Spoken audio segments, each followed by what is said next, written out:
আসসালামু আলাইকুম সবাইকে। বাংলাদেশ অস্ট্রেলিয়া টেস্ট সিরিজের ২টা টেস্ট ম্যাচ।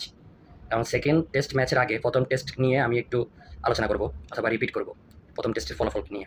প্রথম টেস্টে অস্ট্রেলিয়া আগে ব্যাটিং করে ১৯৮ রান করে। তারা টসেও জিতছিল। টস জিতে ব্যাটিং সিদ্ধান্ত নিয়ে ১৯৮ রানে অল আউট হয়। জবাবে ফার্স্ট ইনিংসে বাংলাদেশ ৪২৬ রান নেয়।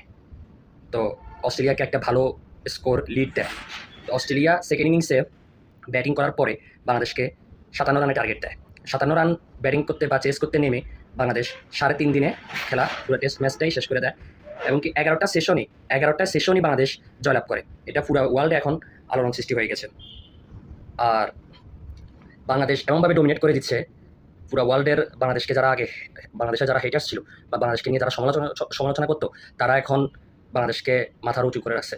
ইংল্যান্ডের সাবেক কয়েকজন প্লেয়ার এখন বলতেছে যে বাংলাদেশ তো এখন আমার ফেভারিট দলের মধ্যে একটা, অথবা বর্তমানে আমার ফেভারিট দল বাংলাদেশ।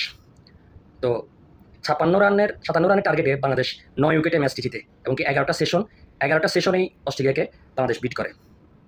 তো এখানে উল্লেখযোগ্য পারফরমেন্স করেছেন আমাদের হাসান মাহমুদ। ২ ইনিংসে মিলে তিনি ৯ উইকেট পেয়েছেন।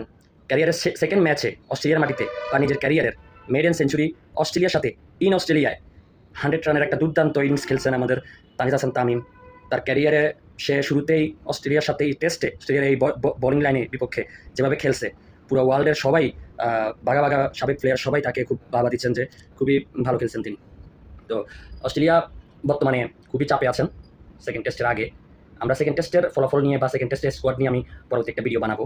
কিন্তু ফার্স্ট টেস্ট পুরোটাই আমি দেখেছি, কিন্তু কিছু ব্যক্তিগত কারণে, ব্যস্ততা থাকার কারণে আমি এটা রিপিট করতে পারি নাই অথবা ফলাফল নিয়ে কিছু বলতে পারি নাই। তো আমার একটা ইয়া ছিল যে বাংলাদেশ অন্তত টেস্ট সিরিজটা ড্র করবে, কিন্তু এখন দেখা যাচ্ছে যে টেস্ট সিরিজ জেতাই সম্ভব। সেকেন্ড ম্যাচের ফলাফল শুধু ড্র করতে পারলে বাংলাদেশ টেস্ট ম্যাচটাই হয়তো জিতে যাবে, অথবা টেস্ট সিরিজটাই অথবা জিতে যাবে। তো এশিয়ান কোনো বোলার অস্ট্রেলিয়ার মাটিতে ৯ উইকেট নেয় এক ম্যাচে, এটা পুরা এশিয়ান বোলার হিসেবে আমাদের হাসান মাহমুদ এখন ৫ নম্বরে রয়েছে। তার আগে যে ৫ জন বোলার এই কৃতিত্বটা করেছেন বা এই রেকর্ডটা করেছেন, সেটাও অনেক আগে। রানিং কোনো ইন্ডিয়ান বোলার বলেন, পাকিস্তানি বোলার বলেন বা শ্রীলঙ্কান বোলার বলেন, তারা এই কৃতিত্বটা করতে পারে নাই অথবা তার সমকক্ষ হতে পারেন নাই।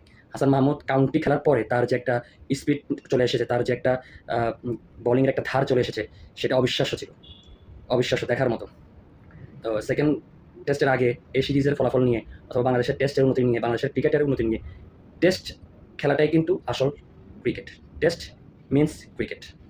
এটা সবাইকে মাথায় রাখতে হবে। আসসালামু আলাইকুম সবাইকে।